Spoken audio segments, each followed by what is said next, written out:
Welcome to Driving Change, where we go for a drive with leading technology executives and dig deep into their beliefs, habits, routines, and influences. Today we take a ride with Marc Kermisch, CIO of Redwing Shoes.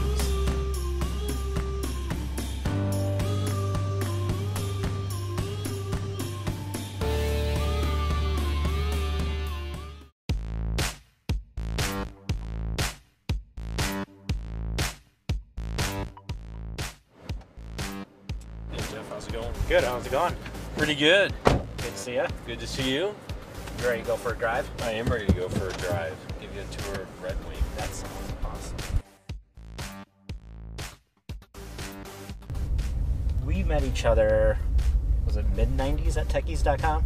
I believe so. Would have been 96, 97. That sounds about right. That sounds about right. When we were much younger, probably had less gray hair. Come on. One of the reasons why I wanted to take a ride with you today is there's a lot of technology leaders out there, but for you, I always noticed that you were really kind of entrepreneurial. Absolutely. I think in my younger days, I always thought I was an entrepreneur. This way? That way. We'll hit the stop sign, take a right, and then a left. Okay. And I think I realized in my career I don't have the risk profile to go out on my own and start a company. And what I found is as I joined other companies, I had an aptitude for finding white space to create it. And this was probably before the word intrapreneur even was in the vocabulary of everybody. And constantly found myself starting up, fixing things, rebuilding things, breaking things down, and being a little bit counterculture at the same time. Which typically in IT, I find a lot of people are managing. They're not really leading. They're kind of managing what they have. Mm-hmm. And there's less on the visibility of like trying to do new things. If I think about traditional IT of managing servers and infrastructure and telecom and networking, driving to 100% uptime or the 5 nines as people describe, isn't what gets me out of bed at night. What gets me out of bed every morning is really how to solve our global business issues. Be it revenue challenges that we have, expense challenges that we have, talent issues, customer issues, new market segments.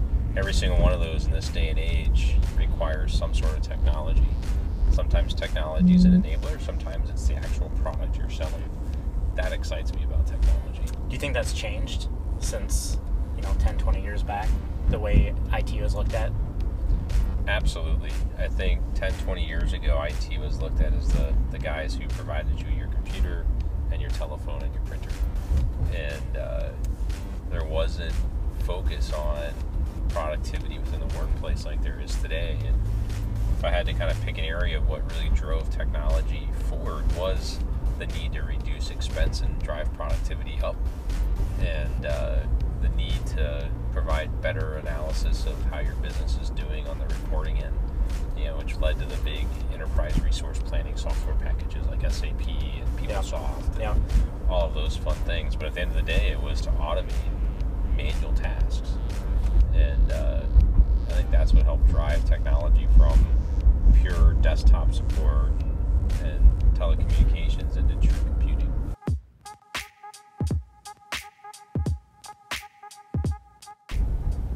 So as we talked about earlier, the role of the CIO or tech leader has kind of changed.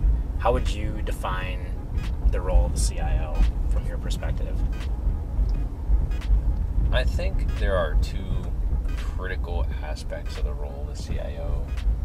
One is you have to be a student of your business that you support. And it's not just understanding the basic mechanics of how your company creates revenue and services its customers, but I truly think you have to get down to the detailed process understanding, and you have to be able to tie those processes to how the systems support them, because your business knows it and their expectation is that you know it. And for you to be able to hang everything together and drive transformation for your company, you have to have intimate knowledge there. The second thing, and I think this one is actually even harder, is you have to be a technologist. can't just, be an infrastructure guy. You can't just be an application development guy or a PMO guy or a business analyst person.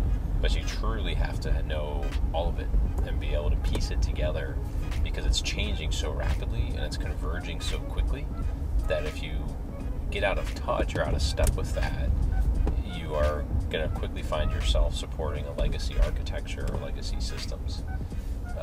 The last thing I think that every CIO needs, and this isn't just pertinent to CIOs, but probably any key leader, is you have to take care of your team.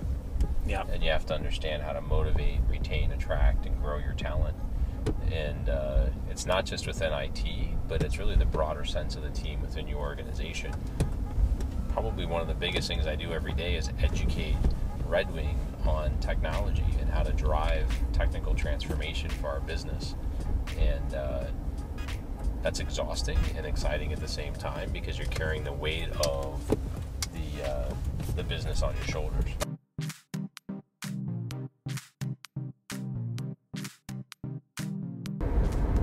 So for people that are trying to move forward in their career, they want to get more in management roles or technology leadership roles. Thinking of it from that perspective, if you could have given yourself advice 20 years back or in your early 20s, what advice would you give yourself? I think if 20 years ago, if I could sit down with my 20-year-old self and give young Mark advice, I think I'd give him two pieces that I probably think about quite a lot. Take more risks. I don't, even though I went into a startup company and felt like I was taking a ton of risk, I really didn't. And it's not only take risks, but have the perseverance to see it all the way through. So another way to think about that is, be willing to fail big.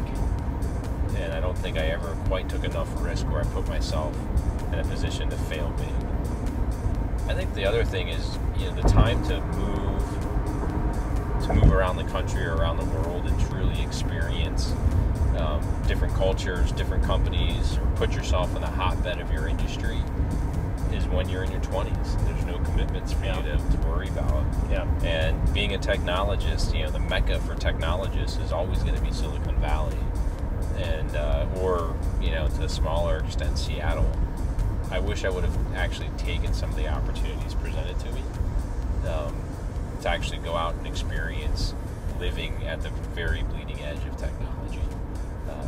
I certainly wasn't the kind of guy that was the PhD engineer, so I was never going to be building the next Google or self-driving car, but I certainly could have been a part of companies that were doing that. Yeah. And that experience, I think, would have been incredible to live through. Yeah, a lot of people get a lot of experience just putting themselves out on the line like that, trying to do things.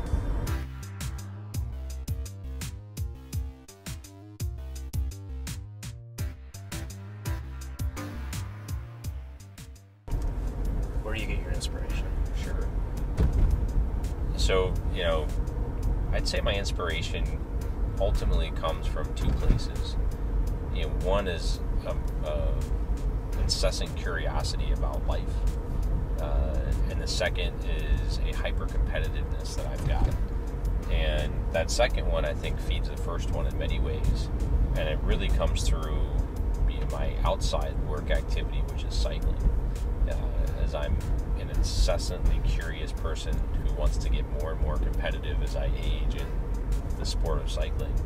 And it's also where I get a lot of my inspiration, because it's my one place that I can't look at my email, I can't answer my phone, and it's uninterrupted me time. Yeah. How long have you been cycling competitively? 20 years. Oh, wow. The irony is I got more competitive as I got older, so the last 10 years I've been hyper-competitive.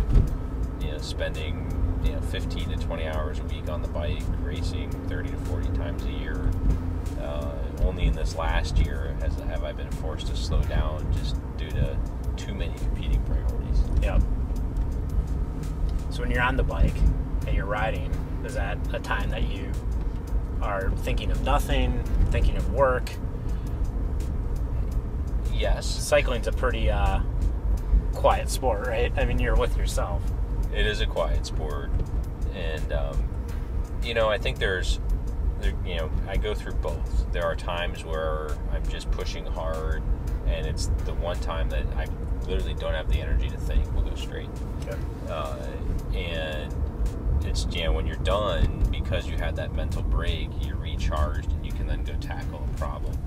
There's other times when maybe I'm not training as hard. I'm just going out to get some miles in the legs. And I find myself using that time to rationalize all the information that's flowing through my head on any given day and start to apply that to problems that might be nagging at me. Any books that you've been heavily influenced by or authors? Yes. I would say for many years I didn't read a lot of business books, but I started reading them again, and one of the ones that I've been most influenced by is an author by the name of Gene Kim, and he wrote a book called The Phoenix Project. How do you spell his name? Gene. Okay. And his last name is Kim, Kim. And The Phoenix Project, if you're in IT and you've never read a business book, it's the one book I would recommend an IT professional to read. And when you pick it up, you literally feel like you're reading your life, especially if you're in corporate IT. You pick, first paragraph is CIO got fired and nothing works, right? Which I think any CIO can go, yes, I think about getting fired every day, and yes, it always feels like everything's broken. But it's a journey of exploration, and it's anchored around lean manufacturing principles. And the concept is, how do you apply lean manufacturing to IT and really think about the business of IT? And I think many CIOs and many companies don't really think about the fact that IT is a business in and of itself. Yeah. And the Phoenix Project really opened my eyes to that. And for the last 2 years, I'd say I've given that book out to almost every manager that's worked for me. And I've really tried to embrace the concepts that it lays out, which is all around tightly coupled teams that collaborate and break down barriers between infrastructure and application and testing and operations, and the concept of breaking your applications and projects up into small manageable chunks and doing continuous frequent delivery to your business, and ultimately driving value while removing work in progress and managing unplanned work in your IT manufacturing line. So how do you balance life, work, and personal? So I think when I was younger, I would say that I tried really hard to have a work-life balance. And I think as I've gotten older, I realized that there's really no such thing, and it's really just life. And what I've done is I've integrated everything. And so I don't worry about if I have to leave work early to go to my kids' school activity, or if I have to work late because I'm trying to crank out a presentation or work with a project team. And I no longer think about our work week as a 5-day work week. I say I've got 7 days to get something done. And if I have to work on a Saturday, I work on a Saturday, but that might mean I take off on a Wednesday. So you're really just blending. I do blend and not it. stressing yourself out about when you're working and when you're not working. I don't. What I try to talk to my team about is I'm most concerned about your outcomes, not your attendance. Yep.